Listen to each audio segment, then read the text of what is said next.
Hi guys, মই Konin. Welcome to my YouTube channel Konin Sharma. Guys, আজি মই এটা vlog আৰম্ভ কৰিম বুলি ভাবিছো। হল আৰু ন তোৰ আকৌ এবোৰ ভিডিও ষ্টাৰ্ট অশান্তি লাগে মানে আৰু ৰে বাবু বুলি অথৰিব মাতিছে কি কৰি আছ মানে তহঁতে ভাত পাইছো ভাতটা খাই লবি তাৰপিছত জি কোৱা কৰি দিবি অ মা কিনো সঁচাকে দে এইবিলাক বনাই থাকা আৰু কি মানে পাঁচপন্ন পা দিয়া যে এদিন নিদিলে নহয় নেকি কিবা অশান্তি লাগে আৰু একো বিলাহী পাইছা কি লাগে তোক হা কি লাগে বিলাহী পাইছ মই বনাইছো কাৰণে হেয়া দিগদাৰ লাগিছে তো বাহিৰ হৈ তেনেকে হাতলৈ চিলেকিলে আৰু তই কি কৈছ পাঁচফোৰণ হা পাঁচফোৰণ যে কিমান বাৰ বেমাৰৰ পৰা মানে হাত খাইব পাৰে তই জানো যি দিছো তাকে খা আৰু মই একো বনাই থাকিবলৈ নাই মা তুমি যে পাৰিলে পাঁচফোৰণ কেইটামান মানে হেৰি কৰিবা পানীটো দি মা পাঁচফোৰণ লগত বিলাহী দিকে পাৰিলে হাই গাইস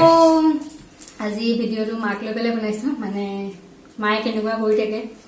আসামিজ মম এটাকে অকমান শৰ্ট ফৰ্মত দেখাই দিছো মানে সো হাগৰ ভাল হ'ব আমি চাই মই পাঁচপোৰণ খাই মান ভাল পাওঁ বুলিবা ভাল নাপাই মান পাঁচপোৰণ মানে ভালে আৰু মায়ে চবতে পাঁচপোৰণ দিব এই মাতাশ্ৰী আছে কিবা কোৱা আমি অকমান মাৰ নিচিনাকে এক্টিং কৰিলো আৰু সো ভাল পাব বুলি আশা কৰিলো আৰু যদি ভাল পাই তেতিয়াহলে প্লিজ লাইক কৰিব শ্বেয়াৰ কৰিব সাবস্ক্ৰাইব কৰিব